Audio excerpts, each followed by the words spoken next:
তো হে ভিউয়ার্স, কেমন আছেন সবাই? আশা করব সবাই ভালো আছেন। তো আজকে আমরা এক্সপ্লেন করছি স্টিং মুভিটা। আর এই মুভিটা বানানো হয়েছে খুবই ভয়ঙ্কর একটা গল্প নিয়ে। আসলে যারা হরর মুভি দেখতে পছন্দ করেন, এটা তাদের জন্য একটা মাস্ট ওয়াচ মুভি। তো এই জন্য আমি বলবো ভিডিওটা শেষ পর্যন্ত দেখার জন্য, আর নয়তো অনেক কিছুই মিস করে ফেলবেন। তো চলুন কথা আর না বাড়িয়ে শুরু করি আজকের ভিডিও। তো এই গল্পের শুরুতে আমরা দেখতে পারি হেলগা নামের একটা মহিলাকে। আসলে এই মহিলার ভুলে যাওয়ার একটা রোগ আছে। তবে আজকে যখন সে তার বাসায় বসেছিল, তখন সে হঠাৎ করেই তার এসির ভেন্টের মধ্যে থেকে শুনতে পারে একটা ভয়ঙ্কর রকমের আওয়াজ আসছে। এই জন্য সে দৌড়ে গিয়ে অ্যানিমেল সেন্টারে কল দিয়ে দেয়, আর জলদি ফ্র্যাঙ্ক নামের একটা লোক তার ঘরের মধ্যে এই জিনিসটা চেক করতে আসে। ফ্র্যাঙ্ক এসে দেখতে পারে এসির ভ্যান্ট দিয়ে পানি পড়ছে। এরপর সে হেলগার সাথে গিয়ে মিট করে, আর তাকে সে জিজ্ঞেস করে যে একটু আগে আমার টিমের কয়েকজন মেম্বার এখানে এসেছিল চেক করার জন্য, কিন্তু এখনও তারা ব্যাক করলো না। আসলে তারা গেল কোথায়, হয়েছেটা কি? তবে হেলগার যেহেতু একটা ভুলে যাওয়ার রোগ আছে, এই ভুলে যাওয়ার রোগের জন্য সে কিছুই মনে করতে পারে না। আর এই জন্য ফ্র্যাঙ্ক তার রুমের মধ্যে গিয়ে সেই অদ্ভুত আওয়াজ আসার কারণটা একটু চেক করার ট্রাই করে। তবে যখনই সে ভেন্টের কাছে যায়, তখন সে দেখতে পারে ভেন্ট দিয়ে রক্ত বেরোচ্ছে। আর যখনই সে এটা চেক করতে কাছে যায়, তখন সে পুরোপুরি শকড হয়ে যায়। সে দেখতে পারে তারই টিমের একটা মেম্বারকে মেরে এখানে ফেলে রাখা হয়েছে, আর তার রক্তগুলোই ঘরের মধ্যে ছড়িয়ে ছিটিয়ে আছে। এটা দেখার পরে সে প্রচণ্ড ভয় পেয়ে যায়, আর সে নিজেও দৌড়ে পালিয়ে যাওয়ার ট্রাই করে। তবে তখন হঠাৎ করেই কেউ একজন তাকে পেছন থেকে টেনে তাকেও সেই ব্যান্ডের মধ্যে নিয়ে যায়। যদিও এটা দেখার পরে হেলগা প্রচণ্ড ভয় পেয়ে যায়, আর সে প্রচণ্ড ভয়ে কাঁপা শুরু করে। তবে যেহেতু তার ভুলে যাওয়ার একটা রোগ আছে, এই জন্য একটু পরেই সে সমস্ত ব্যাপারটা ভুলে যায়, আর আবারও নর্মাল বিহেভ করা শুরু করে। তবে একটু পরে সে আবারও ভেন্টের মধ্য থেকে অদ্ভুত একটা শব্দ শুনতে পারে, যেটা শোনার পরে সে আবারও ভয় পেয়ে যায়। আর তখন আমরা দেখতে পারি যে আজ থেকে 4 দিন আগে আকাশ থেকে একটা আগুনের গোলা এসে এই বিল্ডিংয়ের মধ্যে পড়েছিল, যেই আগুনের গোলাটা একটা মাকড়সার জন্ম দিয়েছিল। আসলে এই পুরো বিল্ডিংটা হচ্ছে হান্টার নামের একটা মহিলার, যে কিনা হেলগার আপন বোন ছিল। আর তখন এদিকে আমরা দেখতে পারি হেলগার নাতি শার্লেট চলে আসে হান্টারের ঘরের মধ্যে। আসলে সে তার পুতুলের কালেকশনগুলো চুরি করতে এসেছিল। তবে যখন সে ঘরের মধ্যে সার্চ করছিল, তখন সে সেখানে এই মাকড়সাটা পেয়ে যায়। এই জন্য সে একটা ম্যাচের বক্সের মধ্যে মাকড়সাটাকে বন্দি করে সেটাকে তার রুমের মধ্যে নিয়ে আসে। তার রুমের মধ্যে এনে সে এটাকে একটা কাচের ডিব্বার মধ্যে বন্ধ করে দেয়। তবে তখনই এখানে তার সৎ বাবা ইথার চলে আসে। আসলে ইথারের কাছে হান্টার তার সম্পর্কে একটা কমপ্লেন করেছিল। সে শার্লেটকে বোঝানোর ট্রাই করে যে লুকিয়ে লুকিয়ে কারো ঘরের মধ্যে ঢোকাটা একেবারেই উচিত না, সো প্লিজ তুমি এমনটা ভবিষ্যতে আর করবে না। তবে শার্লেট তার কোনো কথাবার্তা শুনতে চায় না, কারণ শার্লেট তাকে তার বাবাই মনে করে না। তবে তখনই শার্লেটের মা হেদার এখানে চলে আসে, যে কিনা তার ছোট্ট একটা বাচ্চা লিয়ামকে কোলে নিয়েছিল। এখন হেদার শার্লেটকে লিয়ামকে দেখাশোনা করার দায়িত্ব দিয়ে সে নিজে চলে যায় বাইরে একটা কাজের জন্য।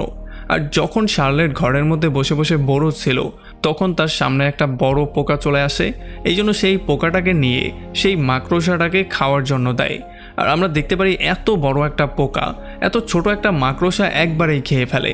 এই ব্যাপারটা দেখার পরে শার্লেটও প্রচণ্ড শক্ট হয়ে যায়। এই জন্য সে এটার নাম দেয় স্টিং। তো এরপরে রাতের বেলায় ইথার আবারও শার্লেটের রুমের মধ্যে যখনই আসে, তখন সে ডিব্বার মধ্যে এই মাকড়সাটাকে দেখতে পারে। এত অদ্ভুত একটা মাকড়সা সে আগে কখনোই দেখতে পায়নি। এই জন্য সে একটু কিউরিয়াস হয়ে যখনই ডিব্বাটা খুলতে যায়, তখনই এখানে শার্লেট এসে তার মনোযোগটা অন্যদিকে নিয়ে নেয়। আসলে সে চাইছিল না যে স্টিংকে কোনোভাবে ইথার দেখতে পাক, কারণ স্টিংয়ের প্রতি তার একটা মায়ার জন্ম নিয়েছে, আর তাদের মধ্যে একটা ভালো খাতিরও হয়ে গেছে। আর এরপরে ইথার শার্লেটকে বিছনায় শুয়ে দেয়, আর তাকে কনভিন্স করার জন্য সে বলে যে আমি তোমাকে সবসময় অনেক ভালোবাসতাম, আমি তোমাকে এখনও অনেক ভালোবাসি। তবে আমরা দেখতে পারি শার্লেট এটার কোনো উত্তর দেয় না। এরপরে যখনই শার্লেট একটু ঘুমিয়ে পড়ে, তখনই স্টিং নিজে নিজে ডিব্বার মুখটাকে খুলে এসির ভেন্ট দিয়ে ঘুরতে ঘুরতে চলে আসে গান্টারের রুমের মধ্যে। আর গান্টারের যেই তোতা ছিল, সেইটা তাকে দেখার পরে প্রচণ্ড ভয় পেয়ে যায়। তো এরপরে পরদিন সকালবেলা যখন শার্লেট তার ফ্যামিলির সাথে বসে নাস্তা করছিল, তখনই তারা গান্টারের চিৎকার দেওয়ার একটা শব্দ শুনতে পারে। আর যখন তারা দৌড়ে চেক করতে যায়, তখন তারা দেখতে পারে গান্টারের তোতাটাকে কেউ একজন ভয়ঙ্করভাবে খুন করেছে। আর একটু পরে যখনই ফ্র্যাঙ্কে সেটা চেক করে, তখন সে বলে যে একটা তোতাকে কোনো মানুষ এমন ভয়ঙ্করভাবে খুন করতে পারে না। এই জন্য সে ভ্যান্টের মধ্যে একটা ওষুধ মেরে দেয়, যাতে করে যেই কোনো পোকামাকড়ই থাকুক না কেন সেটা যেন সেখানেই মারা যায়। তো এরপরে যখন শার্লেট তার রুমের মধ্যে ছিল, তখন সে পাশে স্টিংকে নিয়েই বসেছিল। আসলে স্টিংও সেই তোতাটাকে মারার পরে চুপচাপ এই বোতলের মধ্যে এসে নিজেকে লক করে নিয়েছে। এখন যখন তারা এখানে বসেছিল তখন মোবাইলের মধ্য থেকে একটা বিড়ালের আওয়াজ আসে, আর এইটা শোনার পরে স্টিং ঠিক এমনই আওয়াজটা বের করে। আর এইটা দেখার পরে শার্লেট পুরোপুরি শকড হয়ে যায়, সে বুঝতেই পারছিল না হচ্ছেটা কি। এরপরে সে কিছু তেলাপোকাকে এক জায়গায় করে সেগুলোকে স্টিংকে খাওয়ার জন্য দেয়। তবে তখনই কাপড়কে পোকামাকড় থেকে বাঁচানোর জন্য যেই ছোট্ট ওষুধগুলো দেয়া হয় সেই একটা ওষুধ গড়াগড়ি করে এখানে চলে আসে। তবে এইটার আওয়াজ শোনার পরে স্টিং প্রচণ্ড ভয় পেয়ে যায়, আর এটার জন্য শার্লেট ক্লিয়ারলি বুঝতে পারে যে স্টিং এই সমস্ত ওষুধগুলোতে প্রচণ্ড ভয় পায়। তবে একটু পরে যখন এখানে ফ্র্যাঙ্ক পোকামাকড় মারার ওষুধ দেওয়ার জন্য আসে তখন শার্লেট তাকে সরাসরি না করে দেয়। আসলে সে কোনোভাবেই স্টিংয়ের কোনো ক্ষতি করতে চাইছিল না। আর যখন সে এটাকে ফ্র্যাঙ্ককে দেখায় আর ফ্র্যাঙ্ক এত ভয়ঙ্কর একটা মাকড়সা দেখতে পারে তখন সে তাকে বারবার করে সাবধান করে দেয় যে এই মাকড়সাটা কিন্তু খুবই ভয়ঙ্কর। তবে শার্লেট তার কোনো কথাই শুনতে চাইছিল না। তো এরপরে সেদিন রাতের বেলায় স্টিং আবারও তার বোতল থেকে বাইরে বেরিয়ে ভেন্টের মধ্য দিয়ে মারিয়ার ঘরের মধ্যে চলে আসে। আর যখনই মারিয়ার কুকুর এটাকে দেখতে পারে তখন সে প্রচণ্ড ভয় পেয়ে যায়। তবে একটু পরে যখন মারিয়া তার কুকুরের শব্দে উঠে যায় তখন স্টিং তার নিজের মুখের উপরেই কামড় দিয়ে দেয়। আর এরপরে যখন সে উঠে আবারও আয়নায় তার নিজের মুখটাকে চেক করে তখন সে আবারও নিচের দিকে পড়ে যায়। আসলে এই কামড়ের জন্য সে পুরোপুরি প্যারালাইজড হয়ে গিয়েছিল। আর এরপরে আস্তে আস্তে করে স্টিং তার মুখের মধ্যে ঢুকে তার পেট ফুটো করে সেখান দিয়ে বেরিয়ে আসে। এই জন্য একটা ভয়ঙ্কর মৃত্যু তার হয়। তবে যাই হোক, পরদিন সকালবেলা শার্লেট চলে আসে তার বন্ধু অ্যারিকের সঙ্গে মিট করতে। আসলে অ্যারিক তার রুমের মধ্যে বিভিন্ন রকমের জীবজন্তু নিয়ে এক্সপেরিমেন্ট করত, এই জন্য সে স্টিংকে এখানে নিয়ে আসে আর তাকে দেখিয়ে সে বলে যে এটা একটা অদ্ভুত রকমের প্রাণী, এটা যে কারো আওয়াজ শুনে সেটাকে হুবহু নকল করতে পারে। আর এগুলো শোনার পরে অ্যারিকও একটু ইন্টারেস্টেড হয়ে যায়। এই জন্য সে বলে যে স্টিংকে তুমি আমার কাছে রেখে দাও, স্টিংকে বড় করার জন্য আমরা একটা বিশাল বড় ট্যাঙ্ক বানাবো। আর এই জন্য শার্লেটও রাজি হয়ে যায় আর সে অ্যারিকের কাছে স্টিংকে রেখে দিয়ে সেখান থেকে বেরিয়ে চলে আসে। আর এদিকে মারিয়ার সেই ভয় পাওয়া কুকুরটা কোনো রকমের বেন্ড দিয়ে ইথানের কাছে চলে আসে। আর যখন ইথান প্রচণ্ড রাগ নিয়ে এটাকে ব্যাক করাতে যায় তখন সে মারিয়ার লাশটাকে দেখতে পারে। আর এত ভয়ঙ্কর একটা লাশ দেখার পরে সে নিজেও ভয় পেয়ে যায়। এই জন্য সে দ্রুত পুলিশকে কল দিয়ে এই ব্যাপারটার ইনভেস্টিগেশন করার জন্য বলে। এখন বিল্ডিংয়ের সবাই এই সমস্ত ব্যাপারগুলোতে প্রচণ্ড ভয় পেয়ে যায়, কারণ প্রথমে একটা পাখির মৃত্যু হয়েছে, এখন একটা মানুষেরও মৃত্যু হলো। তবে যাই হোক, একটু পরে অ্যারিক ইথানকে তার রুমের মধ্যে ডেকে নেয় আর সে তাকে ক্লিয়ারলি বলে দেয় যে স্টিং নামের যেই মাকড়সাটা তুমি দেখতে পাচ্ছ এটা হচ্ছে গিয়ে খুবই ভয়ঙ্কর একটা মাকড়সা। আর এই মাকড়সাটাকে বিল্ডিংয়ে রাখাটা শুধুমাত্র আমার জন্য না, বিল্ডিংয়ের প্রত্যেকটা মানুষের জন্যই খুবই ভয়ঙ্কর। কারণ অ্যারিকের মনে হচ্ছিল বিল্ডিংয়ে যেই খুনগুলো হচ্ছে সেগুলোর পেছনে স্টিংই দায়ী। আর যখন ইথান এত বড় একটা মাকড়সা দেখতে পারে তখন সে তো প্রচণ্ড ভয়ই পেয়ে যায়। আর এরপরে ফাইনালি সে অ্যারিককে দায়িত্ব দিয়ে দেয় যাতে করে এই মাকড়সাটাকে অ্যানিমেল ডিপার্টমেন্টে সে পাঠিয়ে দেয়। তবে একটু পরে যখন শার্লেট এই ব্যাপারটা জানতে পারে তখন তার মাথাটা প্রচণ্ড গরম হয়ে যায়, কারণ সে এটা বিশ্বাসই করতে চাইছিল না যে তার ভালোবাসার স্টিং কোনো মানুষকে খুন পর্যন্ত করতে পারে। এই জন্য সে প্রচণ্ড রাগের মাথায় তার বাবার সাথে তর্কাতর্কি করা শুরু করে। আর একটা পর্যায়ে তো সে তাকে বলেই দেয় যে তুমি আমার আসল বাবা না, সো আমার আসল বাবা হওয়ার ট্রাইও করবে না।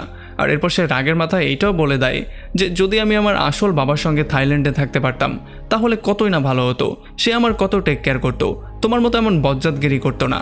আর এগুলো শোনার পরে ইথানেরও মাথাটা প্রচণ্ড গরম হয়ে যায় আর সে রাগের মাথায় সমস্ত সত্যিটা বলে দেয়।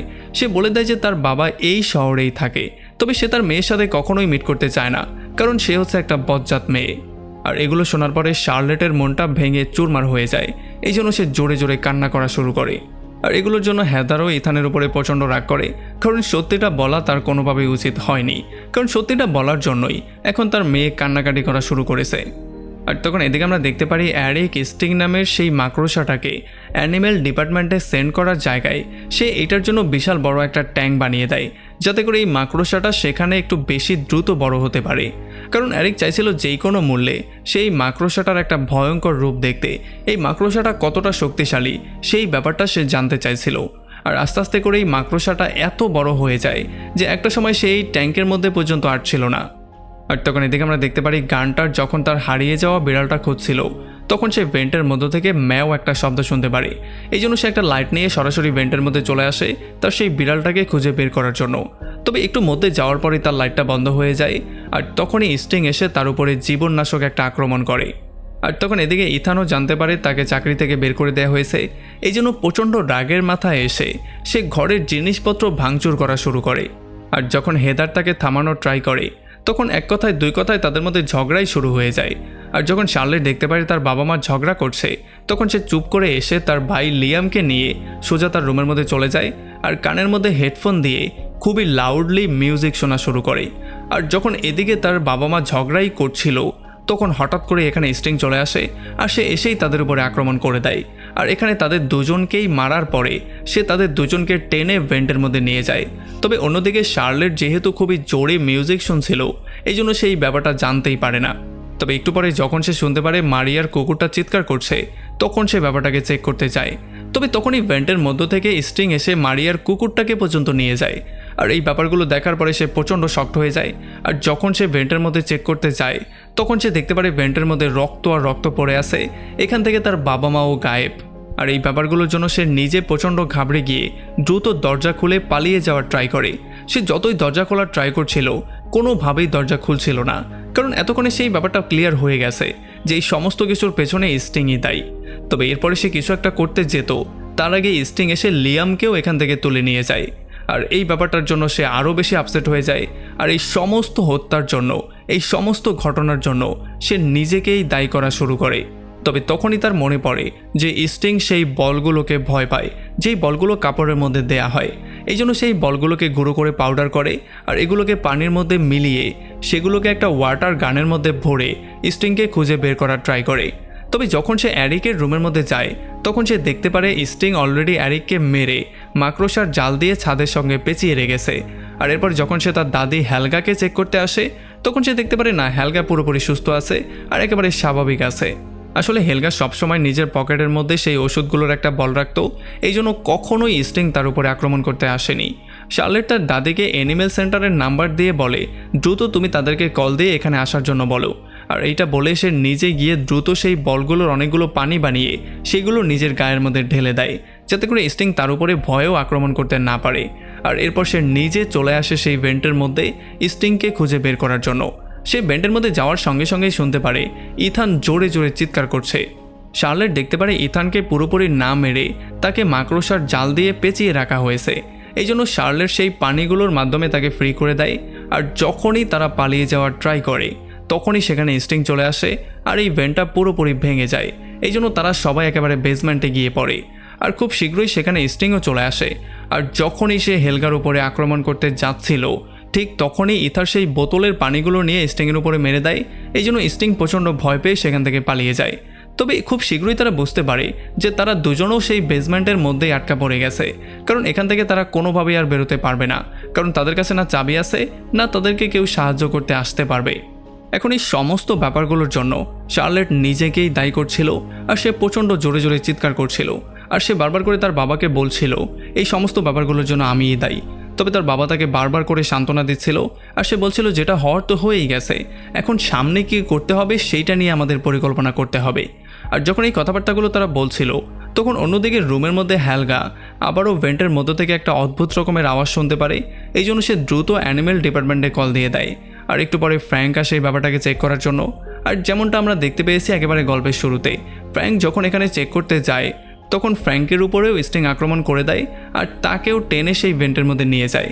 তবে যেহেতু ভেন্টটা পুরোপুরি ভেঙে গেছে, এই জন্য ফ্র্যাঙ্কও এসে সেই বেসমেন্টে পড়ে যেখানে শার্লেট আর ইদার ছিল। এখন এখানে এসেই ফ্র্যাঙ্ক প্রচণ্ড ভয়ের মধ্যে ছিল, এই জন্য সে দরজাটাকে পেটানো শুরু করে। তবে বাইরে থেকে সাহায্য করার মতো কেউ নেই, কেউ তাদের দরজা খুলতে আসবে না। এই জন্য প্রচণ্ড রাগ করে সেই সমস্ত দোষটা শার্লেটের উপরে দেয় আর সে ইথারের উপরে আক্রমণও করে দেয়। তবে তখন শার্লেট তাকে বলে যে এই বোতলের পানিগুলোর মাধ্যমে আমরা চাইলে নিজেদেরকে বাঁচাতে পারি, কারণ এইটার মধ্যে সেই কাপড়ের মধ্যে মেশানো ওষুধগুলো মেলানো আছে। তবে যখন তারা এগুলো বলছিল, তখনই স্টিং আরও একবার চলে আসে তাদের উপরে আক্রমণ করার জন্য। আর এইটা দেখার পরে ফ্র্যাঙ্ক তার হাতে থাকা গানটা দিয়ে 2-3টা শ্যুট যখন তার উপরে করে, তখন এই শ্যুটগুলো করার জন্য স্টিং কোনোভাবেই তো একটু আহত হয়ে যায়। তবে এখান থেকে পানির পাইপটাও লিক হয়ে যায়, এই জন্য তাদের গায়ে পানি পড়া শুরু করে। আর এই পানির জন্য তাদের গায়ে যে ওষুধগুলো লাগানো ছিল সেগুলো ধুয়ে মুছে পরিষ্কার হয়ে যায়। আর এই সুযোগের সদ্ব্যবহার করে স্টিং আবারও রুমের মধ্যে চলে আসে। আর এইবার সে ফ্র্যাঙ্কের উপরে আক্রমণ করে ফ্র্যাঙ্কের নির্মম একটা মৃত্যু দেয়। আর যখন শার্লেট আর ইথান এই ব্যাপারটা দেখতে পারে, তখন তারা প্রচণ্ড ভয় পেয়ে দ্রুত গিয়ে ডাস্টবিনের মধ্যে লুকিয়ে পড়ে। তবে তখন সেখানে তারা দেখতে পারে হেদার আর লিয়ামকেও মাকড়সার জাল দিয়ে আটকে রাখা হয়েছে। আর এই জন্য তারা বাকি যেই পানিটুকু ছিল সেগুলো দিয়ে তাদের দুজনকে ফ্রি করে নেয় আর তাদের পুরো পরিবার আবারও এক জায়গায় হয়। তখন শার্লেট বুঝতে পারে যে সে তার ফ্যামিলিকে কতটা ভালোবাসে আর তার ফ্যামিলি তাকে কতটা ভালোবাসে। তবে এখন ইমোশনাল হওয়ার সময় না, কারণ এখন পর্যন্ত বিপদ তাদের মাথার উপর থেকে যায়নি, কারণ স্টিং এখানে আবারও চলে এসেছে তাদের উপরে আক্রমণ করতে। এখন ইথান চিন্তা করেছিল যে যখনই স্টিং তাদের উপরে আক্রমণ করতে আসবে আর সে ময়লার উপর দিয়ে আসার ট্রাই করবে, তখন ময়লাগুলোকে নষ্ট করার যেই মেশিনটা আছে সেই মেশিনটার মাধ্যমে সে তাকে আলু ভর্তা করে দিবে। তবে যতবারই সে বাটনে প্রেস করছিল কোনোভাবেই সেই মেশিনটা কাজই করছিল না, কোনোভাবে স্টিংকে সে কিছু করতেই পারছিল না। আর এই জন্য আবারও ইথান তার জীবনের ঝুঁকি নিয়ে দ্রুত গিয়ে সেই প্লাগটাকে দ্বিতীয়বার লাগায়। এই জন্য সে একটা জোরে কারেন্টের শর্টও খায়। তবে তখন শার্লেট দেখতে পারে যে স্টিং একেবারে সেই মেশিনটার নিচেই আছে। এই জন্য সে যখনই সময় মতো সেই বাটনটাতে প্রেস করে দেয় তখন সেই হাইড্রোলিক মেশিনটা স্টিংকে চাপা দিয়ে পুরোপুরি আলু ভর্তাই করে দেয়। এই জন্য ফাইনালি স্টিংয়ের মৃত্যু হয়ে যায় আর তাদের পুরো ফ্যামিলি সেভ হয়ে যায়। আর তখনই শার্লেট গিয়ে তার বাবাকে জড়িয়ে ধরে আর সেই দিনের বলা সেই কথাটার উত্তর দেয়। সে বলে যে হ্যাঁ বাবা, আমিও তোমাকে অনেক ভালোবাসি। অ্যান্ড ফাইনালি যেহেতু তারা সবাই এখন সেভ হয়ে গেছে এই জন্য তারা সবাই নিজেদের মধ্যে ইমোশনালি কথাবার্তা বলা শুরু করে। আর তখনই আমরা দরজার এই পারে দেখতে পারি অনেক অনেক মাকড়সার ডিম ফোটার জন্য পুরোপুরি রেডি হয়ে আছে। আর এমন একটা ভয়ঙ্কর পয়েন্টে এই পুরো মুভিটা এখানে শেষ হয়ে যায়। তো আমাকে কমেন্ট করে জানান যে যদি এমন একটা মাকড়সা আপনার উপরে এসে আক্রমণ করে তাহলে আপনি কি করবেন, কিভাবে নিজেকে প্রোটেক্ট করবেন। ভিডিও ভালো লাগলে অবশ্যই একটা লাইক করবেন, আর যদি এখনও আমাদের চ্যানেলটা সাবস্ক্রাইব করে না থাকেন তাহলে প্লিজ করে ফেলুন। তো আমাদের দেখা হবে অন্য কোনো ভিডিওতে অন্য কোনো একদিন। Till then, take care.